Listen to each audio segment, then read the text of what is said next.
Homage to a Halibut Eye by Libby Bushell. I am a dock worker. I am a student of Zen. I scrub fish fillet tables, pick litter, clean up seagull shit. I sit. This is fucking slave labor bullshit, says Dustin. Yeah, I say. So I've been reading about Buddhism, and he sucks on his cigarette, then flicks it to the ground. It lands near an old salmon skeleton that has been picked apart by gulls and run over by our truck several times. You're on litter duty today, I say. He pretends not to notice the irony, defiantly leaving the butt smoking where it lies. On rainy days, our job is slippery and clean. Sometimes when we are spraying seagulls, it is even fun. But when it's hot out, the stench of the dead fish and clam guts mingles with the sweet and sour stink of dumpsters. On those days, the smell permeates my skin, my tongue, and my eyeballs. Even my ears seem olfactory as I am overwhelmed by the sickening sensory smorgasbord. Today is one of those days. Dustin and I are on dumping duty. This means that we have to pick up the trailers that are filled with refuse from the fillet stations, drive them to the fish dock, dump all the carcasses from the trailers into totes. They will then be picked up by a forklift, dropped into the grinder, and pumped out to sea as mush. The bottom feeders near the harbor will feast on the grounds, and the tourists who drop their lines 50 feet offshore will feast on those fish, then throw the guts and bones back in the trailers to perpetuate this cycle. Dustin backs up the truck. With minute movements of my hands, I direct him to line the hitch up with the trailer. A dozen gulls watch us from their perch above the fillet tables. I know these birds. I have sprayed them with my hose many times. A big one, mottled gray with white wingtips, opens his mouth and moans. It is a low tone, melodic and haunting. They've been waiting for us. The gulls all suddenly levitate and then dive bomb the trailer. We are not armed with our hoses, and they are fearless and vengeful. They are mangy. They swoop so close to my head I can feel the wind from the flapping of their greasy wings, and they scream all at once, an instantaneous continuous din. It is gurgly and demonic. They call to each other. They rip apart intestines. They swallow whole eyeballs. They crunch on the little crabs mixed up in the muck of exploded halibut stomachs. They squawk as they carry off scraps and drop them all over the lot. One shits mid-flight, just missing my shoulder. Shut up, I yell. Shut up, shut up, shut up.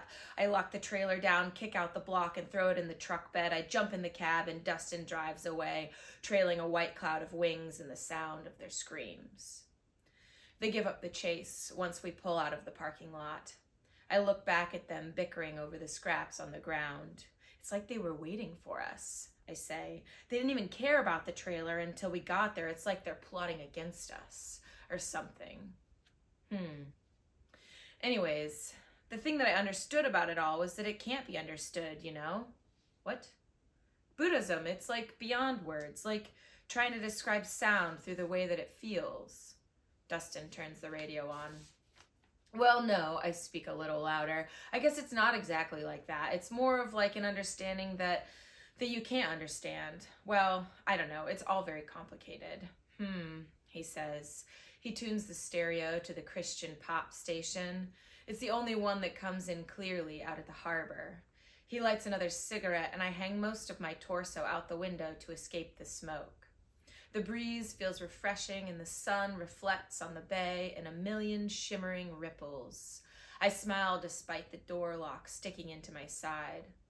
Dustin is mouthing the words to the song when I pop back in. Smoke curls out his lips as he oohs to the greatness of the Lord.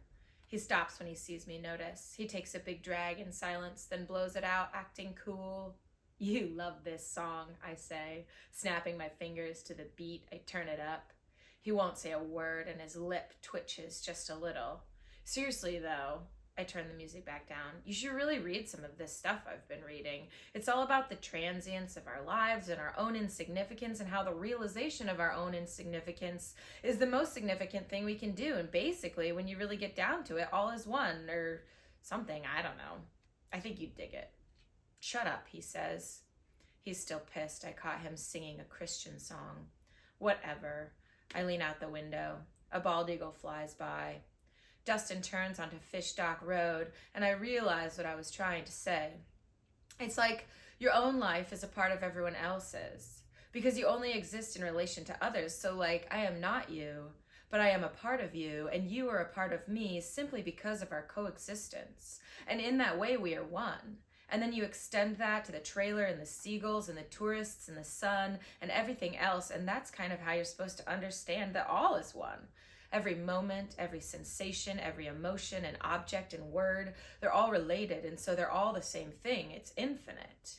But it's more than that, because infinity is a word, and words are just part of the whole infinite thing. And so to really understand it, to really know the infinite, you can't say it in words. You have to just feel it. Just be, why don't you shut up? Silent. We step out of the truck. There are normally 100 seagulls here, squawking and screaming and carrying on as they do, but today there are none. It is unnervingly quiet, and then the smell hits us. Dustin gags, and I pull my shirt up over my face. It's been hot for the last week, which is unusual here in Homer, Alaska. It only takes one day of hot weather for all the maggots that have been incubating in forgotten slime pools to hatch.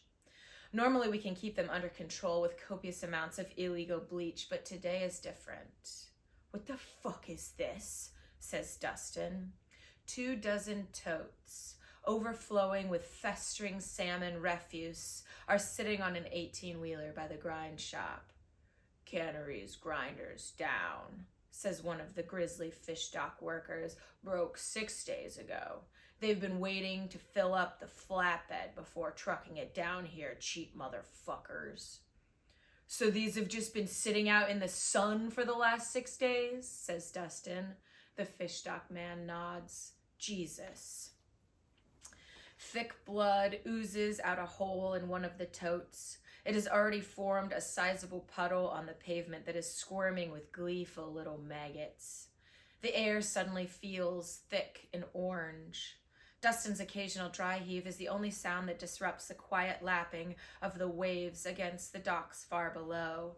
My plastic all-weather gear sticks to my legs and arms. Sweat trickles down my back, and my face itches and burns. Let's just hurry, I say, gagging from opening my mouth.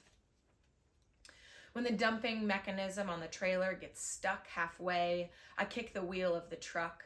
The smell has made it hard to breathe. The heat has made me angry. Dustin has to climb up and rake the rest of the corpses down because the evaporative effect of the sun on their bile and flesh has produced an adhesive goo that is stronger than gravity. Dustin swings the rake. What was a giant halibut dislodges from the bottom of the trailer and comes slipping right across the top of the tote and onto the pavement. Dustin jumps out of the way to escape it, but slips on the pile and lands on his back in the slime. The carcass is from a barn door, a breeder. It is too big to lift onto the pile myself, and Dustin is vomiting now. I nudge the fish's face with my foot. Its cheek, the best meat on a halibut, has been cut away, and there are sinewy strands of white flesh wagging back and forth in the puddle of blood that the incision has made, and I am pissed. This fish should have lived. Its eyeball is the size of my fist. I step on it, expecting a pop, surprised when it holds my weight. This fish was ancient and sturdy before it was caught. I walk over to Dustin, who is composing himself, and I grab the rusty rake. Returning to the fish, I raise the weapon over my head, am overwhelmed by the stench of the fish totes and cigarettes and men and the horrors that are our daily chores, that are this life as conscious beings on earth. And as I swing it down, the sun sparkles off the bay in the distance, and I laugh because isn't it just so beautiful too?